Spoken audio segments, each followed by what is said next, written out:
जय श्री कृष्ण। श्री कृष्ण सुखों के बारे में वर्णन करते हुए लोगों को कहते हैं कि जैसा कर्म वैसा सुख। और सुख के बारे में उन्होंने सात्विक सुख के बारे में भी बताया, राजसी सुख के बारे में भी बताया।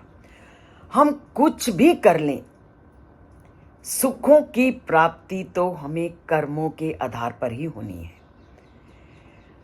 हमारा जितना भी सुख है वो हमारे कर्मों पर आधारित है। आप अपने प्रतिदिन किसी न किसी लोगों के संपर्क में आए होंगे और वो ऐसा बोलता देखे होगा, पता नहीं जब से ऐसा हुआ है दुख ही दुख मिलते जा रहे हैं। अगर आपको ये कुछ भी कष्टमय परिस्थिति, चाहे शारीरिक रूप से या परिवार के अन्य रूप में आपको मिल रही है, तो उसका कारण आपके द्वारा या हमारे द्वारा किए गए हमारे कर्म हैं। प्रतिदिन हम सुनते हैं उसके पुत्र ने उसके साथ ऐसा व्यवहार किया, उसके बच्चे ने सब कुछ लेकर के उसको अनाथालय में छोड़ दिया, उसकी सारी जायदाद ले ली, उसके शरीर में इतना कष्ट है। तो इन सब के पीछे हमारे कर्मों का ही हाथ होता है जो हमें दिखाई नहीं देते। जब तक हम स्वस्थ होते हैं, हम क्या कर रहे हैं, हमने कभी अपने कर्मों के बारे में निरीक्षण नहीं किया।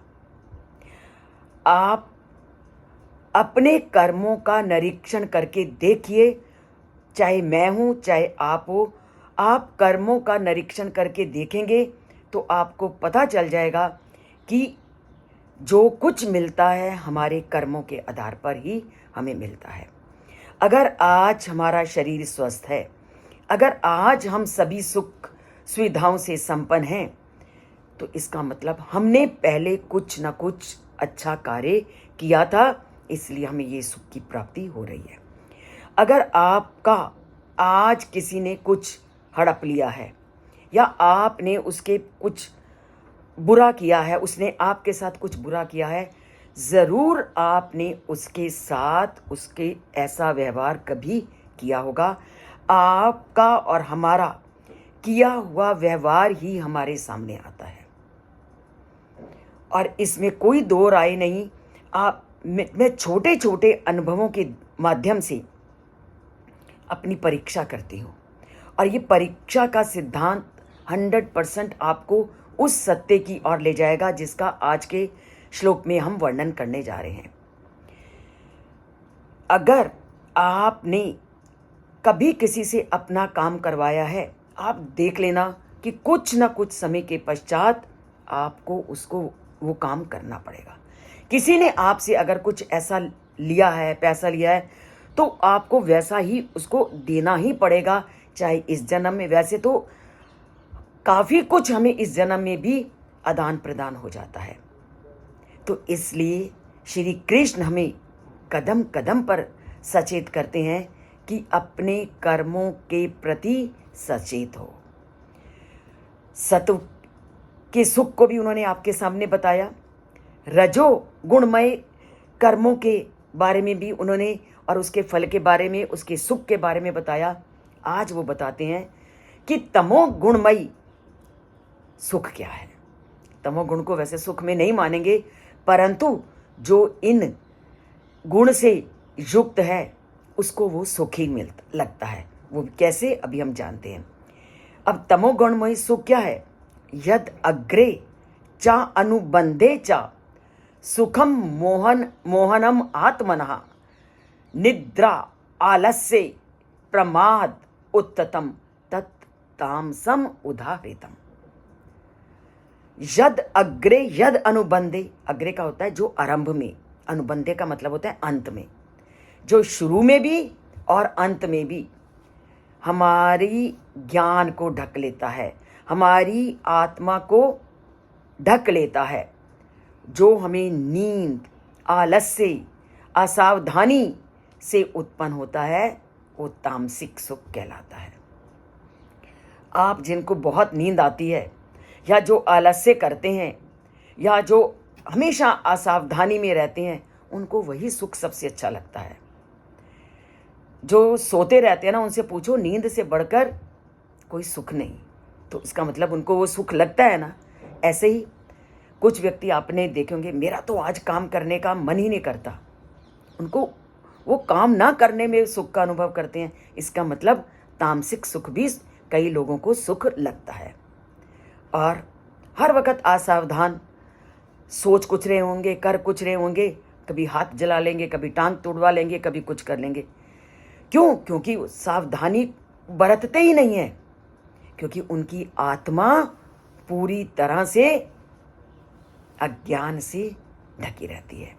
अर्थात जो तामसिक सुख निम्न कोटि के और आरंभ से लेकर अंत तक मूर्खता से भरा हुआ है, और ये आत्मा को अज्ञानता के अंधकार में धकेलता जाता है।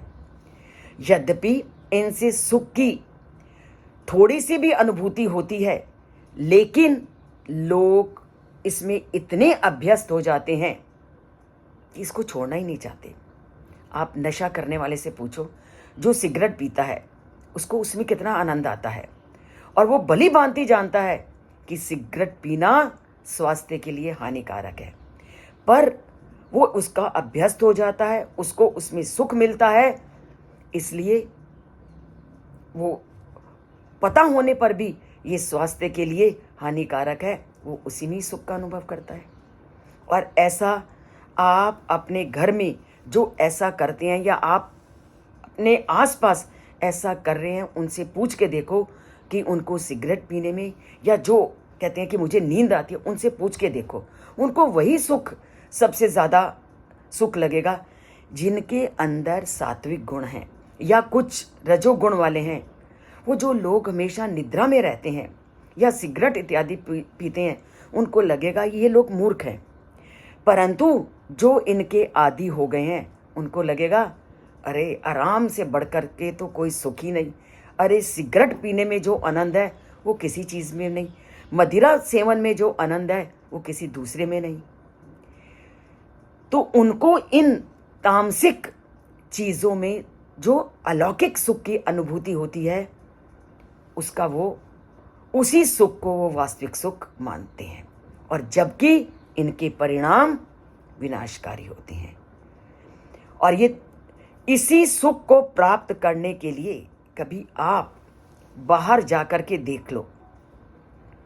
अगर किसी दिन सरकार ने ये कह दिया कि आज ठेके बंद होंगे और शराब नहीं मिलेगी, उनको रोटी भूख किसी चीज़ की ज़रूरत नहीं पड़ेगी, वो ठेके पे जाके भीड़ की भीड़ आपको दिखाई देगी। तो उनको इस चीज़ों में आनंद आता है, तभी तो वो उनके पीछे भागते हैं कि कल मिलेगी नहीं पीने को, चलो आज ही इकट्ठी कर लेते हैं। तो ये क्या है? ये चीज़ें जो हैं ये तामसिक सुख को प्रदान कर रही हैं, जो शुरू से लेकर चाहे हम आगे देखें और अंत में भी उसका विनाश करती हैं। उनको वो सुख लग रहा है, पर उनके मदिरा पीने से जो निम्न कोटि के लोग हैं वो अपने परिवार का कितना नाश कर रहे हैं, अपने परिवार की आवश्यक ज़रूरतों से कटौती करके वो इसको खरीदने में लगे होते हैं। और ऐसा कुछ गलत नहीं, आप भी देखते हो समाज में, मैं भी देख रही हूँ, और उनको इसमें आनंद की अनुभूति होती है। आप कितना कह दो ये स्वास्थ्य के लिए हानिकारक है, कितना कह दो धूम्रपान करना उचित नहीं, पर वो कभी भी इन चीज़ों से बाज नहीं आते। वो ऐसे उन बुराइयों में गिर जाते हैं कि वो सुखों को तिलांजलि देने में असमर्थ होते हैं। अर्थात उनको ये सुख वास्तविक सुख लगता है, इसलिए वो इन चीज़ों से अपना नाता नहीं हटाते। तो ये था तामसिक सुख जिसका श्री कृष्ण ने वर्णन किया। उन्होंने सात्विक सुख भी आपको बताया, उन्होंने राजसिक सुख भी आपको बताया, और उन्होंने तामसिक सुख भी बताया। अर्थात निद्रा, आलस्य, असावधानी, इनसे जो भी उत्पन्न होता है वो तामसिक है। अर्थात जो हर समय सोए रहते हैं, हर समय आलस्य और हर समय असावधानी। असावधानी का मतलब जो कभी सोच विचार के काम नहीं करते। अगर सोच विचार के काम करें तो दिन भर मजदूरी करने वाला व्यक्ति शाम को ठेके पर कभी खड़ा नहीं होगा। वो अपने परिवार का पालन करेगा, अपनी इस सुख को प्राप्त करने के लिए वो ठेके पे पैसों को वेस्ट नहीं करेगा। तो पूरी तरह से श्री कृष्ण ने आपके सामने इन तीनों सुखों का वर्णन कर दिया और उसके बाद आपको पूरी तरह से उन्होंने स्वतंत्र कर दिया कि अब ये आप पर निर्भर करता है, आपने किस सुख को अपने जीवन का आधार बनाना है। आपने परमात्मा से लगन लगानी है तो सब कुछ, चाहे आपका ज्ञान है, कर्म है, कर्तापन है, बुद्धि है, धैर्य है, आप सभी पांचों को परमात्मा में लगा दो तो आपको जो सुख मिलेगा अलौकिक है। और अगर ज्ञान, बुद्धि, कर्तापन, धैर्य को आपने थोड़ा तोड़ मरोड़ दिया तो राजसिक, और पूरी तरह से तोड़ मरोड़ दिया तो अभी जो हमने आज के श्लोक में जिसका वर्णन किया है, आप उस तरह सभी प्रकार की बुराइयों के गड्ढे में गिरते जाओगे और उठना आपके लिए असंभव हो जाएगा।